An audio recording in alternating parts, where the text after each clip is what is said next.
Biology में हम क्या स्टडी कर रहे थे? Cell biology. Okay, cell biology में सेल ऑर्गेनल पढ़ रहे थे।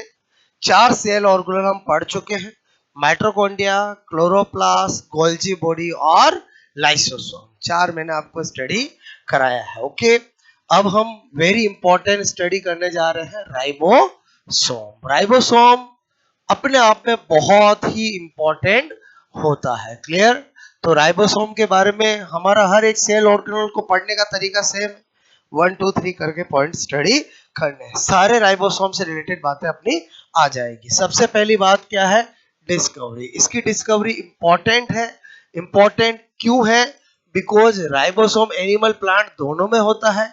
एनिमल में डिस्कवरी अलग ने की है, प्लांट में डिस्कवरी अलग ने की है, इसलिए इंपॉर्टेंट है। ठीक है, तो आपको मैं क्या बता रहा हूं, इन एक बार ध्यान रखना, इन एनिमल, ठीक है, एनिमल जंतु में किसने की है? पेलाडे ने की है। किसने की है? पेलाडे ने। क्लियर? इन प्लांट, प्लांट में किसने की है? प्लांट में किसने की है? रॉबिन्सन। कैसे की है बोलो? मैंने कहा रॉबिन्सन एंड ब्राउन ने की है। किसने की है बोलो? रॉबिन्सन एंड ब्राउन ने की है। क्लियर? तो आपको ये ध्यान रखना है कि प्लांट में अगर डिस्कवरी पूछे तो रॉबिन्सन और ब्राउन, एनिमल में पूछे तो क्या होगा? पेलाडे। क्लियर? थोड़ा सा ध्यान रखना, P for plant, P for पेलाडे, इसका मतलब उल्टा है। और समझे नहीं समझे बोलो? क्लियर? बोलो आपको पूछे कि आपको ध्यान तो है, क्योंकि मैंने कहा जो चीज हम पढ़ते हैं वो दिमाग में रहती है, जब सामने ऑप्शन आते हैं तो आपको डेफिनेटली, अगर राइबोसोम की प्लांट में डिस्कवरी किसने की पूछा जाएगा तो 4 ऑप्शन में नाम होंगे। नाम होंगे तो पेलाडे भी होगा, रॉबिन्सन ब्राउन भी होगा, ड्यूए भी होगा और कोलिंकर भी होगा। जितने सेल ऑर्गेनल सबके खोज करता है। और है कि नहीं है बोलो? बात समझ में आए बोलो? ओके, तो उस केस में हमें रॉबिन्सन ब्राउन और पेलाडे याद आएगा, क्योंकि हमने पढ़ा है, 1 2 बार रिवीजन भी किया है एग्जाम से पहले। क्लियर? तो उस समय हम कंफ्यूज किस में होते हैं कि यार पेलाडे था कि रॉबिन्सन वो था। तो अगर थोड़ा सा हमने सोच रखा है कि यार इसमें सेटिंग बराबर नहीं है, अपोजिट सेटिंग है, तो काम हो जाएगा। और समझे समझे बोलो? एनिमल में पूछा तो रॉबिन्सन वाला ठीक हो जाएगा, प्लांट में पूछा तो बोलो, एनिमल में पूछा तो पेलाडे हो जाएगा, प्लांट में पूछा तो रॉबिन्सन और ब्राउन हो जाएगा। क्या बताया मैंने? समझ में आया? याद करने से ज्यादा, रटने से ज्यादा थोड़ा सोचो तो आपके ऑब्जेक्टिव में ज्यादा राइट होने के चांस होंगे। न कि गोटम गोट कर रहे हैं, वहां जाके कंफ्यूज हो गए हैं। लिखना आपको कहीं है नहीं एग्जाम में। बोलो मेरी बात समझ में आए बोलो? ओके, नंबर 2, पहले 8 10 पॉइंट बताता हूँ, फिर नोट करना। राइबोसोम क्या होता है? Membrane, membrane less cell organelle. ठीक है, बोलो सेल ऑर्गेनल मतलब ये क्या होता है? झिल्ली रहित। क्लियर? झिल्ली रहित। ओके, कोशिकांग होता है। अच्छा, राइबोसोम क्या होता है? यूनिवर्सल सेल ऑर्गेनल, मतलब ये प्रोकैरियोट और यूकैरियोट दोनों में होता है। बिकॉज मेम्ब्रेन है नहीं, इसलिए कोई दिक्कत है नहीं। क्लियर? क्या होता है बोलो? Universal cell organelle. ये जितने भी पॉइंट लिख रहा हूं, हर अपने आप में एक एग्जाम का क्वेश्चन है। कौन से सेल ऑर्गेनल को यूनिवर्सल कहा जाता है, या यूनिवर्सल सेल ऑर्गेनल कौन है? यूनिवर्सल का मतलब क्या हुआ बोलो? सार्वत्रिक कोशिका। बताओ यूनिवर्सल क्यों कहा इसको? बिकॉज ये प्रोकैरियोट एंड यूकैरियोट दोनों सेल में होता है। बोलो बस, यूनिवर्सल क्यों कहा? बताओ यूनिवर्सल क्यों कहा? ब्रह्मांड पृथ्वी दोनों में होता है? नहीं, यहाँ पर बायोलॉजी पढ़ रहे हैं, बायोलॉजी पढ़ रहे हैं तो क्या कहेंगे? प्रोकैरियोट और यूकैरियोट दोनों में होता है। बोलो आपसे मैं कह रहा हूं क्योंकि, बिकॉज ये, बोलो यह प्रो एंड यू दोनों में होता है। ठीक है, बोलो आपसे मैं कहूं प्रो यू, समझोगे? बोलो प्रो का मतलब क्या, यू का मतलब क्या? यूकैरियोट। अरे समझ आओगे ना? बोलो ओके। मैंने कहा नंबर 4 क्या होता है ये बोलो? Smallest cell organelle. क्या होता है? स्मॉलेस्ट सेल ऑर्गेनल मतलब सबसे छोटा, सबसे छोटा कोशिकांग। सबसे बड़ा किसको बताया? क्लोरोप्लास्ट को। लेकिन एनिमल सेल में सबसे बड़ा माइटोकॉन्ड्रिया, क्योंकि एनिमल सेल में क्लोरोप्लास्ट एब्सेंट होता है। प्लांट में तो क्लोरोप्लास्ट ही होगा, ऑल ओवर पूछे तो क्लोरोप्लास्ट होगा, बट एनिमल में बड़ा कौन होगा बोलो? एनिमल में बड़ा कौन होगा? माइटोकॉन्ड्रिया। लेकिन सबसे छोटा पूछे तो कौन होगा? राइबोसोम। बोलो बात समझ में आए? एक बार 4 बातें समझ में आए, नोट करोगे?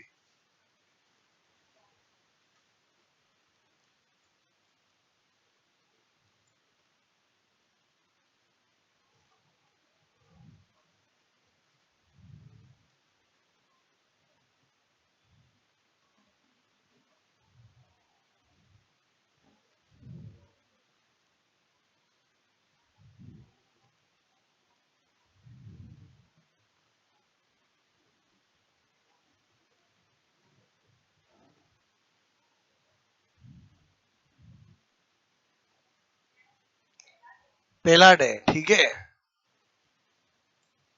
और Robinson and brown, okay.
Okay, यहां तक कहानी समझ में आई? बोलो आपको, ठीक है। राइबोसोम की हर एक पॉइंट अपने आप में एग्जाम में क्वेश्चन बनता है, ठीक है।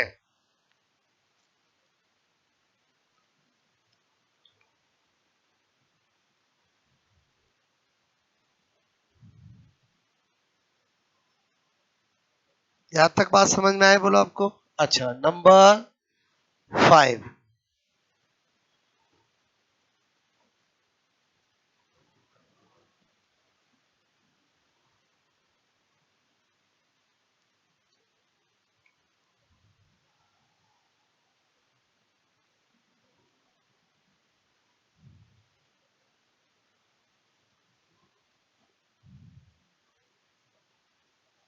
ओके, नंबर 5 को समझना। मैंने कहा मैंने कहा केमिकल कंपोजिशन, ठीक है, ऑफ राइबोसोम। मतलब राइबोसोम किससे मिलकर बना होता है? राइबो राइबोसोम, ठीक है, का रासायनिक संगठन, ठीक है। तो हमें पता चलता है कि राइबोसोम जो होता है वो दो चीजों से, आपसे आरएनए प्लस प्रोटीन। और राइबोसोम किससे मिलके बना होता है? आरएनए प्लस प्रोटीन से मिलके बना होता है। क्लियर? अच्छा, number 6, structure of ribosome. Ribosome की संरचना, राइबोसोम के स्ट्रक्चर में दो यूनिट होती है, एक स्मॉल यूनिट और एक लार्ज यूनिट। क्लियर? ये मैंने बनाया, ये मैंने बनाया। क्लियर? तो ये कौन है बोलो? Small unit. क्लियर? छोटी छोटी छोटी इकाई। क्लियर? ये क्या होती है बोलो? Large unit. क्लियर? ये क्या होती है बोलो? Large unit. लार्ज यूनिट मतलब क्या? बड़ी इकाई। ओके। अच्छा, दोनों यूनिट आपस में किससे जुड़ी होती है? Mg+2। Very very important. मतलब ध्यान रखना, राइबोसोम की दोनों यूनिट हमेशा जुड़ी हुई नहीं रहती है। बोलो, जोड़ने का काम किसका है? Mg+2 का है। कब अलग होगी, कब जुड़ेगी, कब डाइमर बनाएगी, अभी आपको मैं सारा बताऊंगा। 3 वर्ड बोला मैंने, कब अलग अलग होगी, कब जुड़े रहेगी, और कब डाइमर बनाएगी। डाइमर का मतलब समझते हो? द्विलक बनाएगी। क्लियर? वो अपन देखेंगे। अभी मैंने स्ट्रक्चर बताया। बोलो, राइबोसोम चाहे 70S हो या 80S हो, हर राइबोसोम की स्ट्रक्चर में एक क्या होती है? Small unit. एक क्या होती है? Large unit. आपस में किससे जुड़ी होती है? Mg+2 2 से जुड़ी होती है। किससे जुड़ी होती है? Mg+2 से। यहां तक कहानी समझ में आए बोलो आपको? अच्छा, नंबर 7 पॉइंट में क्या बता रहा हूं? मैंने कहा टाइप्स ऑफ राइबोसोम। ठीक है, टाइप्स ऑफ राइबोसोम की बात करें तो दो तरह के होते हैं। एक होता है ATS राइबोसोम और एक कौन होता है बोलो? 70S ribosome. सबसे इंपॉर्टेंट चीज जो एग्जाम में पूछी जाती है वो यही है जो मैं आपको पूरा चार्ट के फॉर्म में बता रहा हूं। Clear? ATS ribosome, 70S ribosome. हर राइबोसोम में क्या होती है? एक लार्ज यूनिट और एक स्मॉल यूनिट। तो अगर हम इसका देखें इसका देखें तो इसमें एक होती है लार्ज यूनिट, ओके, एक होगी स्मॉल यूनिट। जो इसमें लार्ज यूनिट होती है वो क्या होती है बोलो? आप कहोगे 60S। क्लियर? स्मॉल यूनिट क्या होती है? 40S। मैथ्स मत लगाना कि सर यहाँ तो 100 होना चाहिए, ऐसी क्यों हो गया? बायो पढ़ रहे हैं कि मैथ्स पढ़ रहे हैं बोलो? बहुत सारे सोच रहे हैं, अरे क्या पढ़ रहे हैं? बायो। क्लियर? अच्छा, उसके बाद आपसे मैंने कहा यहाँ पर बोलो इसमें भी क्या होगी? एक लार्ज यूनिट और एक क्या होगी बोलो? Small unit. अच्छे से समझना मैं आपको क्या बताना चाह रहा हूं। क्लियर? ये कितनी होती है? 50S। ये कितनी होती है बोलो? 30S। अब ये तो दुनिया जानती है, अब ऐसे क्वेश्चन नहीं आते हैं। बोलो बात समझो ना। पहले आते थे कि 70S की बड़ी यूनिट कौन सी होती है, छोटी बड़ी कौन सी होती है, बड़ी छोटी कौन सी होती है, ऐसा पूछते थे। अब और ज्यादा, क्योंकि आजकल पेपर के लेवल बढ़ गए, अब आपको क्या पता होना चाहिए कि राइबोसोम मैंने कहा RNA, ठीक है, प्लस आपको मैंने कहा प्रोटीन से मिलकर बना है, तो आपको हर एक यूनिट का कंपोजिशन पता होना चाहिए। क्या पता होना चाहिए? हर एक यूनिट का कंपोजिशन। क्लियर? ध्यान से समझना, हर एक यूनिट का कंपोजिशन का मतलब क्या? आज 60S है, जो मेरी लार्ज यूनिट ऑफ ATS है, तो उसमें कितने RNA होते हैं, उसमें कितने प्रोटीन मॉलिक्यूल होते हैं, वही कंपोजिशन होगा, और वही क्या होगा? कंपोजिशन। क्लियर? तो ये जो 60S है इसमें क्या होता है? 5S, 5.8S, clear, and 28S। ये तीन तो क्या होते हैं? RNA। ये क्या है? RNA। बोलो बात समझ में क्या है? RNA प्लस 45 क्या है बोलो? प्रोटीन मॉलिक्यूल है।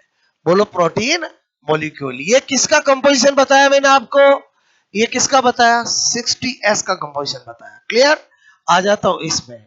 इसमें मैंने कहा एक तो होता है 18S RNA, एक तो RNA होता है, प्लस मैंने कहा 33, बोलो आपको मैंने कहा क्या होते हैं बोलो? प्रोटीन मॉलिक्यूल होते हैं। क्लियर? तो इसका मतलब ये हुआ, इसका मतलब ये हुआ, ये किसका कंपोजिशन बताया मैंने आपको? बोलो किसका बताया? 40S का, या मैं बोलूं स्मॉल यूनिट ऑफ ATS। बात एक ही है और एक ही बात है ना। अच्छा, यहां पर आ जाते लार्ज यूनिट।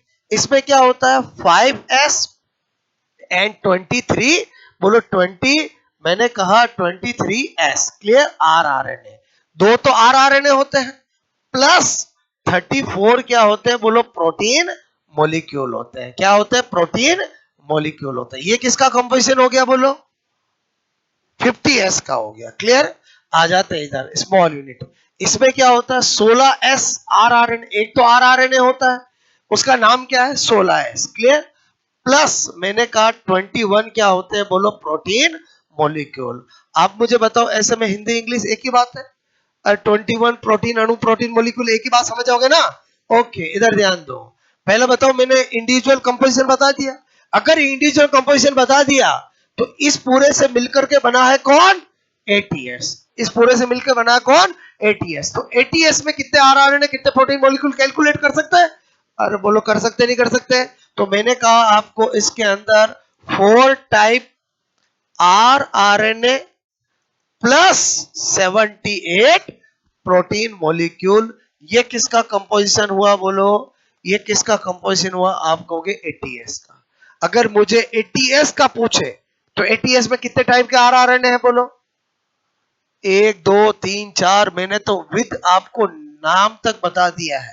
अरे टोटल नंबर कितने हुए? अरे 1 2 3 4, 4 ही हुए ना। टोटल प्रोटीन मॉलिक्यूल कितने हुए? 45 को 33 जोड़ो, कितना हुआ? कितना लिखाया? बोलो मेरी बात समझ में है? और जब ये पता है तो ये तो कैलकुलेट कर ही सकते हैं ना। बोलो बात समझ में? इधर देखो, आपको यहां किसका कैलकुलेशन सिखा रहा हूं मैं आपको? बोलो किसका कैलकुलेशन सिखा रहा हूं? मैंने कहा 70s का। क्लियर? ओके, 70s का। बात समझना, ये तो इंडिविजुअल बताया, यस है, ठीक है। बताओ क्या कहोगे? 3 type R R N A, बोलो कौन कौन से होते हैं, ये तक बता दिया मैंने आपको। क्लियर? एग्जाम में पूछा जाए 16s आर आर एन ए किस यूनिट के अंदर होता है, यही 4 ऑप्शन हो, बता सकते हो। 18s किस में होता बता सकते हो, 28 किस में होता बता सकते हो, 23 किस में होता बता सकते हो। बोलो समझ में आए कि नहीं आए? बोलो किस में, बोलो 45 प्रोटीन मॉलिक्यूल किस में होते बता सकते हो। और समझे समझे, हर क्वेश्चन का आंसर आप यहां से दे सकते हो। ओके, तो यहां पर मैंने कहा, बोलो जोड़ो कितना हो गया? 55 प्रोटीन मॉलिक्यूल। आपको मेरी बात समझ में आए? देखो मेरा व्यू क्या रहता है कि अगर हम आर राइबोसोम पढ़े तो आपको किसी भी एग्जाम में अगर राइबोसोम आता है तो आपको आंसर देना आना चाहिए, चाहे वो नेट लेवल पे आए, फर्स्ट ग्रेड पे आए, सेकंड ग्रेड पे आए, रीट में आए। और समझे समझे, सेल बायोलॉजी तो सब में ही होता है ना। तो मेरे कहने का मतलब आधा अधूरा नहीं पढ़ना है, मतलब पढ़ना तो ऐसा पढ़ना है कि बोलो कोई भी आए आप दे सकते हो। मेरी बात समझ में आए? बोलो ऐसी कोई चीज नहीं है जो आपको इससे पूछा जाए और बाहर आ जाए। समझ में आए? बोलो ज्यादातर एग्जामों में क्या आता है, मैंने बताया स्मॉल यूनिट लार्ज यूनिट, मैंने इंडिविजुअल लेवल पे बता दिया। ये वर्ड समझ में आया कि नहीं आया? बोलो आपको कि राइबोसोम का कंपोजिशन क्या होता है, आर आर एन ए और प्रोटीन होता है। ये चार्ट समझ में आया? बोलो आपको। ओके, यहाँ जो एस लिख रहा हूं वो क्या है? Svedberg unit. क्या होती है? Svedberg unit. ओके, नोट कर लोगे, यहाँ एस का मतलब क्या है? स्वेडबर्ग यूनिट होता है। क्लियर? ओके, स्वेडबर्ग इकाई। ओके, चलो इतना आपने यहां यहां तक नोट कर लिया था? बोलो ओके।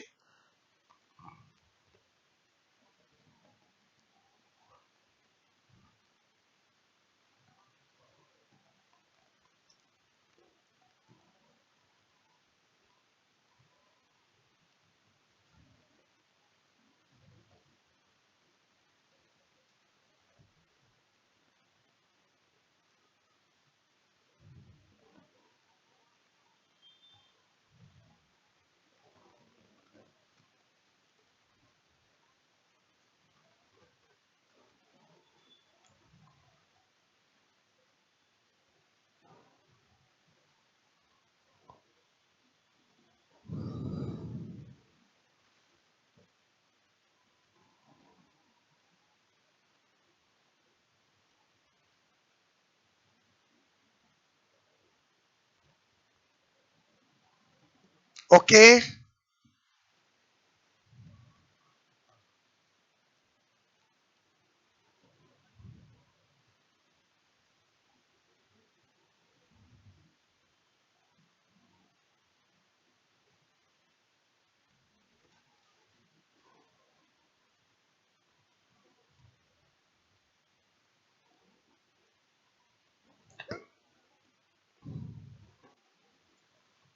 बात समझ में आई? बोलो आपको ठीक है।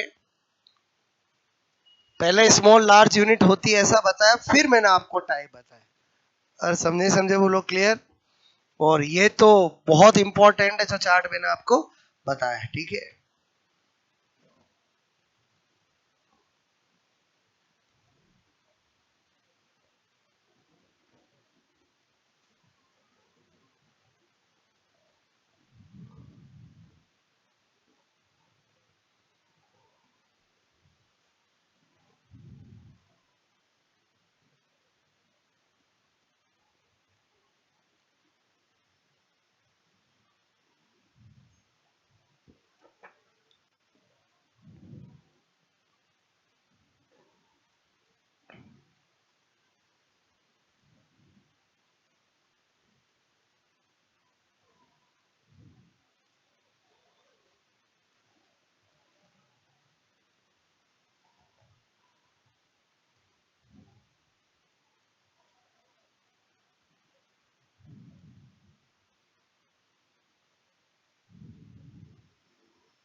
चार्ट समझ में आया बोलो आपको? ओके।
आगे बताओ।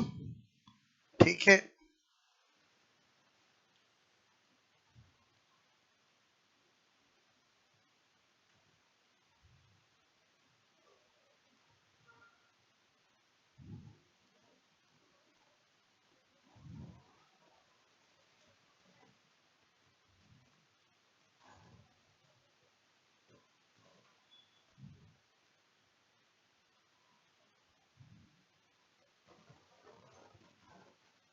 एटीएस राइबोसोम किस में होगा? प्रोकैरियोट के यूकैरियोट? एटीएस राइबोसोम किस में होता है? यूकैरियोट के prokaryote? Eukaryote. 70s? 70s prokaryote और यूकैरियोट दोनों में, क्योंकि यूकैरियोट के अंदर साइटोप्लाज्म में एटीएस रहता है, माइटोकॉन्ड्रिया क्लोरोप्लास्ट में 70s रहता है। क्लियर? तो अगला पॉइंट क्या बता रहा हूं समझो। एक बार ये चार्ट समझ में आया?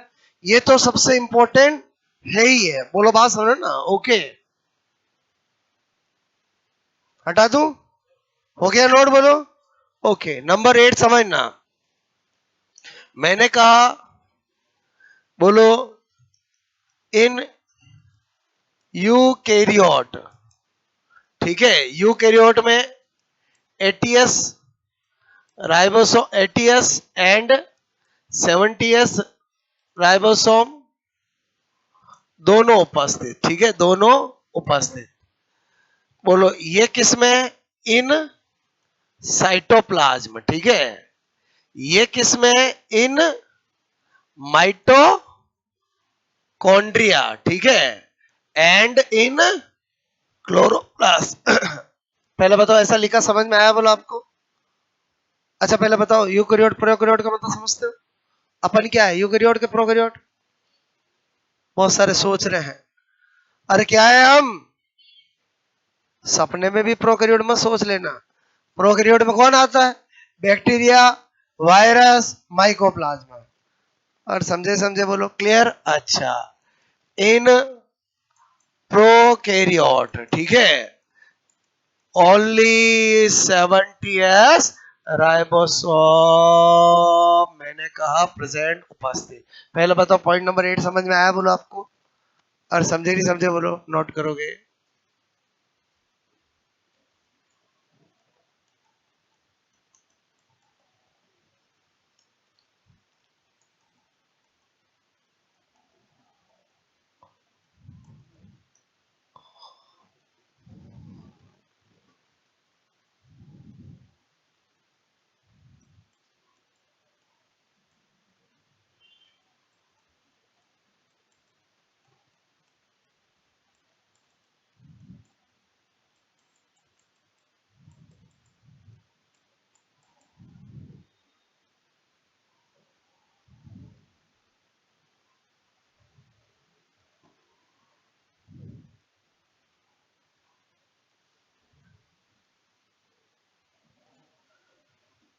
ओके, पॉइंट नंबर 8 समझ में आया बोलो आपको?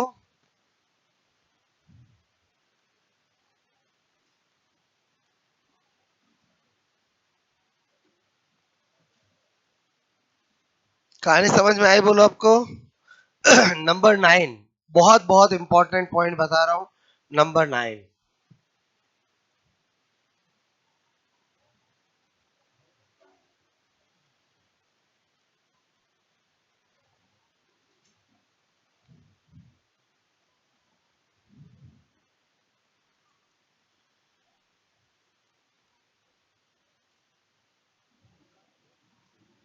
ओके।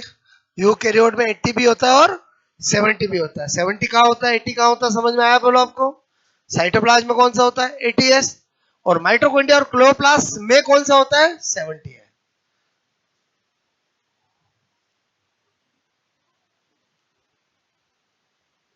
हो गया बोलो? अब नंबर 9 को समझना। देखो, मैंने लिखा role of concentration of Mg+2, ठीक है। क्या लिखा, Mg+2 की सांद्रता, ठीक है, का प्रभाव, का प्रभाव। ओके, इसके लिए मैं आपको 3 केस बना रहा हूं। Case first, case first, case second और केस थर्ड, ठीक है। अच्छे से समझना। केस फर्स्ट क्या, if concentration of Mg+2, Mg+2 concentration of Mg+2 is equal to 0.001 m। बताओ, इसको मैं 10 की पावर -3 लिखूं तो एक ही बात है, हाँ या ना? ओके, ध्यान से समझना, इंपॉर्टेंट फंडा बता रहा हूं। जब इतनी Mg+2 की कॉन्सेंट्रेशन सेल में होती है तो क्या होता है, मैंने कहा, बोलो, मैंने कहा 30s प्लस 50s से, बोलो, मैंने कहा आपका 70s राइबोसोम बनता है। और मैंने कहा 40s प्लस 60s से 80s राइबोसोम बनता है। इसका मतलब हुआ स्मॉल यूनिट और लार्ज यूनिट जुड़ करके इस तरह से बनती है। बोलो, यह जुड़ना हुआ घटना हुआ, बोलो, जुड़ना हुआ। राइबोसोम की दोनों यूनिट कब जुड़ेगी, इस कॉन्सेंट्रेशन पर जुड़ेगी। क्लियर? अब क्या बता रहा हूं, case second, if concentration of Mg+2 is less than 0.001, अगर इससे कम हो गई तो क्या होगा, वापस उल्टा होगा। उल्टा होगा मतलब आप समझ गए, अरे आप समझ गए, छोटी इकाई और बड़ी इकाई क्या हो जाएगी, अलग अलग हो जाएगी। बोलो, बात समझ में? कब जुड़ेंगे, कब हटेंगे, सब कुछ किस पे डिपेंड कर रहा है, Mg+2 की कॉन्सेंट्रेशन पे डिपेंड कर रहा है। अब आप केस थर्ड समझना, जो सबसे इंपॉर्टेंट है, एग्जाम में पूछा जाता है। If concentration of Mg+2 is equal to 0.01 m, मतलब कितनी गुना इंक्रीज हो गई, 10 गुना, बोलो, इंक्रीज। आपको सर, आपको कैसे पता चला, आपको भी पता चलना चाहिए।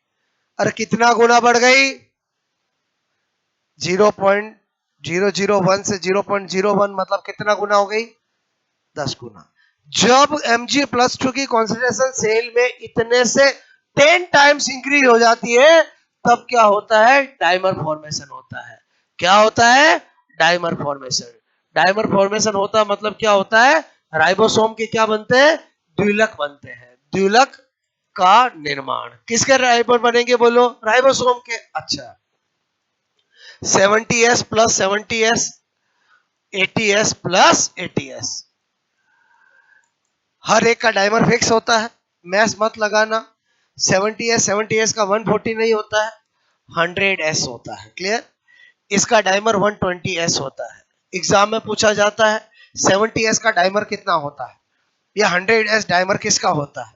तो आपको याद करने का तरीका मैं बता देता हूं कि 70s की लार्ज यूनिट कौन सी होती है।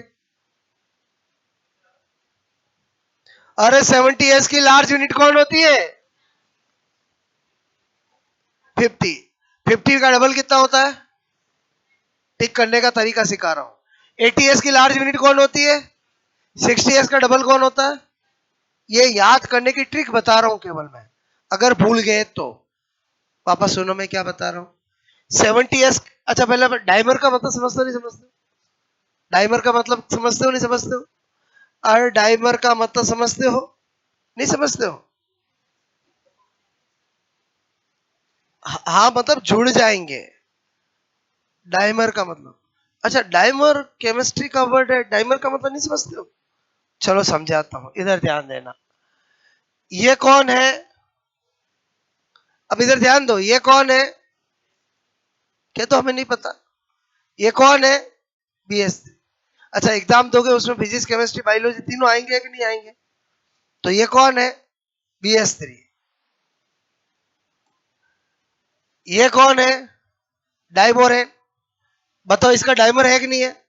और डाइमर का मतलब क्या होता है? डबल। समझ में आया बोलो? ओके। तो डाइमर का मतलब क्या होता है? डबल। समझे नहीं समझे? अच्छा डाइमर कब बनेंगे? जब ज्यादा होंगे। और ये तो चलो डाइमर का मतलब बताया। अब मैंने कहा अपन बायोलॉजी पढ़ रहे हैं केमिस्ट्री पढ़ रहे हैं, बोलो बायोलॉजी। मैथ्स नहीं पढ़ रहे हैं तो गणित की तरह जोड़ मत देना। 107 पहला ऑप्शन ही 140 मिलेगा। और 70s का डाइमर पूछेंगे तो पहला ऑप्शन क्या मिलेगा? 140 मिलेगा। पहले भी सेटिंग हुई क्या? या 80 आया, 70 आया, या 100 आया, 80 आया? और इसका मतलब मैथ तो लगानी नहीं है ब्रो। इसका मतलब हर एक राइबोसोम का डाइमर फिक्स होता है। 70s का डाइमर कौन होता है? 100s। और 80s का डाइमर कौन होता है? 120s। एग्जाम में आएगा 70s का डाइमर कौन सा होता है? ऑप्शन में क्या होगा? पक्का ऑप्शन 100, 120, 140, 160, यही ऑप्शन होंगे। समझे नहीं समझे बोलो? तो आपको याद होना चाहिए कि 70s का डाइमर कौन होता है? 100। हाँ याद करने की ट्रिक मैंने आपको बता दी। मैंने क्या ट्रिक बताई आपको? बोलो डबल करना, लेकिन डबल किसको करना है? 70s की बड़ी यूनिट को डबल करना है। बोलो 80s का डाइमर कौन होगा? बोलो 120s कैसे याद आएगा? समझ में आया बोलो? और दोनों में सेम सेटिंग बताइए ना। बोलो मेरी बात समझ में? अच्छा आपको यहां से पता चला कब डाइमर बनेंगे, कब अलग होंगे, कब जुड़ेंगे। जुड़ते कब है?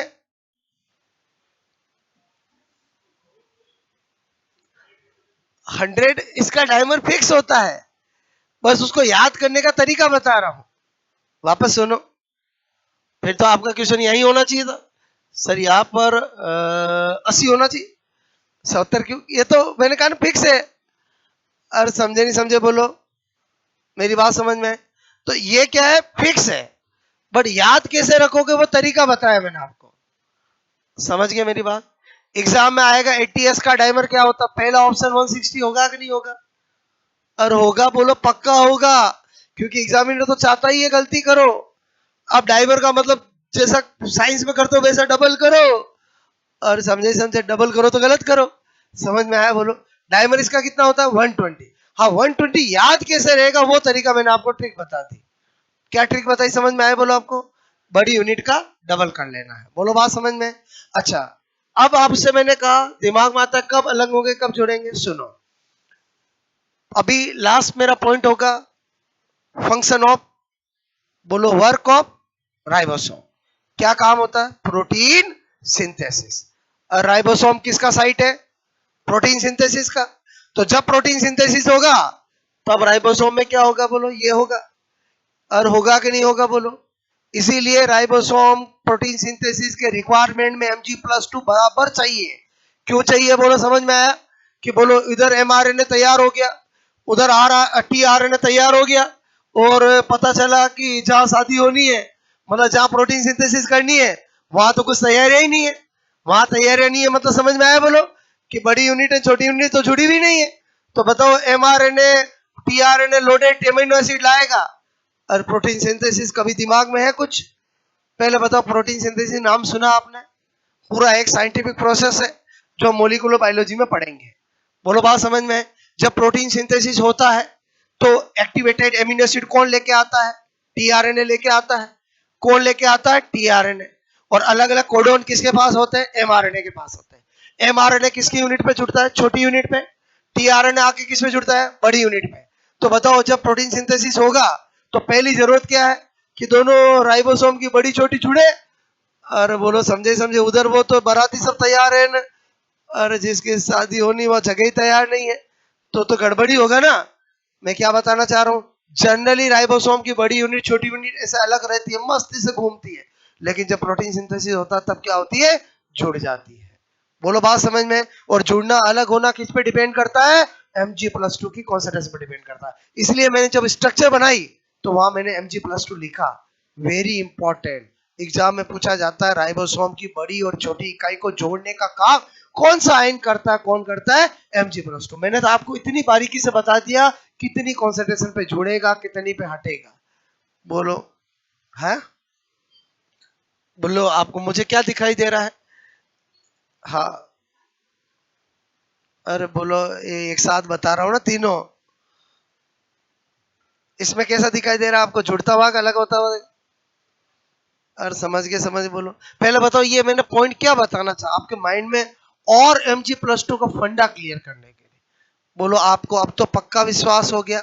अगर एग्जाम में आता है कि राइबोसोम की बड़ी और छोटी इकाई को जोड़ने के लिए कौन सा आयन जिम्मेदार होता है, Ca+2 Mg+2, और 4 ऑप्शन होंगे, तो आपका हाथ कहां जाके रुकना चाहिए, Mg+2, क्योंकि मैंने आपको इतनी बारीकी से बता दिया। Mg+2 ऊपर देखो मैंने हेडिंग क्या लिखी है, बोलो रोल ऑफ Mg+2। और समझे समझे, आपको डायरेक्ट डायमर पूछे जाते हैं, ये तो मैंने आपको बताया कि डायमर कैसे बनेंगे, किस कॉन्सेंट्रेशन पे बनेंगे। बोलो बात समझ में आई, ओके।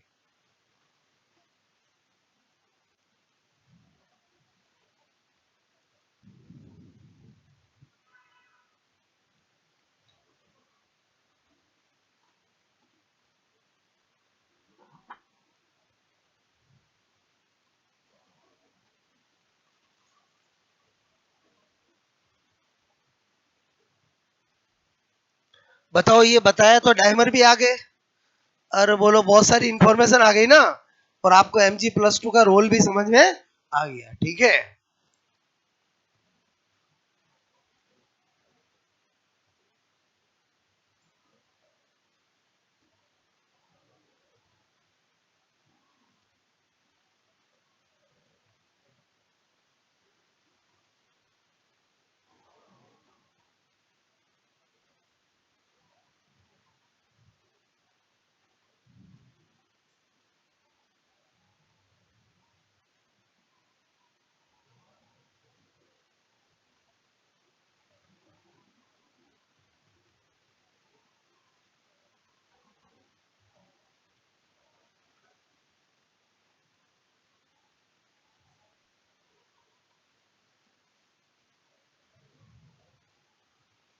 ये case first, case second, case third क्या किया, समझ में आया बोलो आपको, ओके।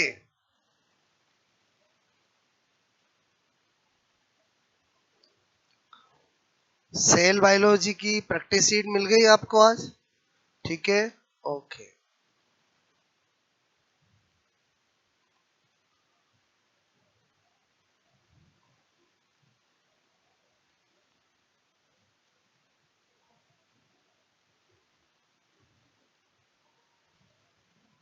आया समझ में, बोलो ओके। नंबर 10, आपको मैं क्या पॉइंट बताऊंगा। नंबर 10 हमारा होगा function of ribosome.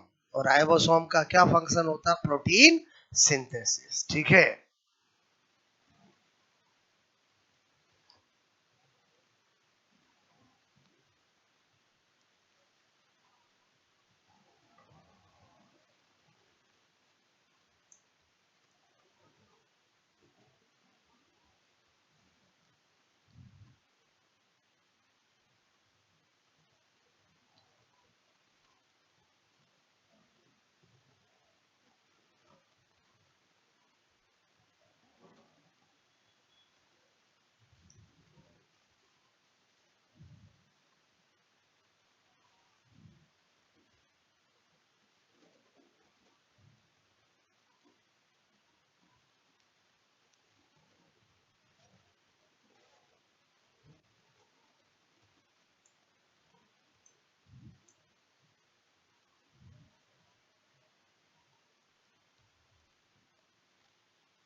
One word बोलो।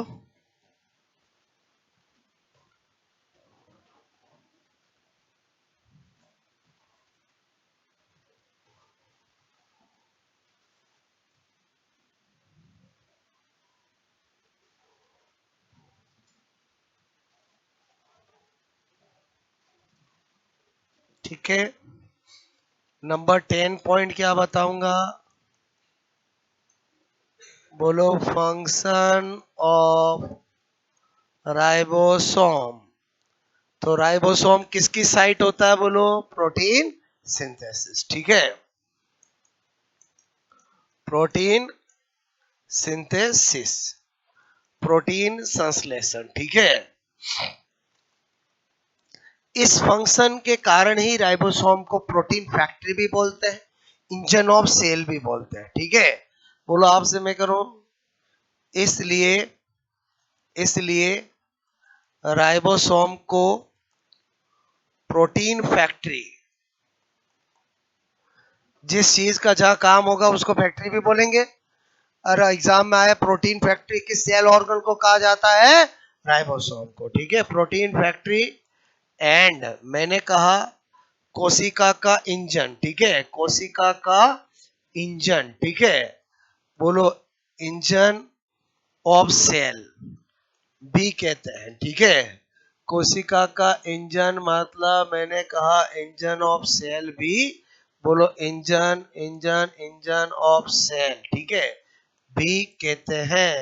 मैंने आपको राइबोसोम के बारे में 10 पॉइंट में हर वो बात बता दी जो राइबोसोम से रिलेटेड पूछी जा सकती है। बोलो याद हो जाएगा, बोलो राइबोसोम बहुत बहुत बहुत इंपॉर्टेंट है।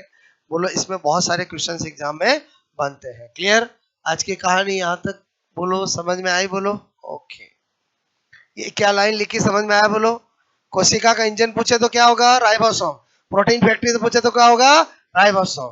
क्लियर, सेल का किचन, किचन बोले तो कौन, किचन बोले तो कौन,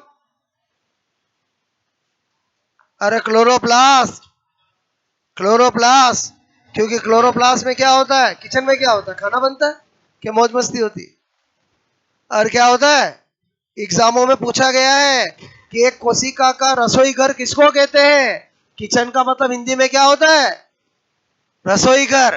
तो आंसर क्या होगा, क्लोरोप्लास्ट। बोलो कोशिका का बिजली घर किसको कहते हैं, माइटोकॉन्ड्रिया को, क्योंकि बिजली घर का मतलब पावर हाउस। इंजन किसको कहते हैं, राइबोसोम। समझ में आई मेरी बात, ओके।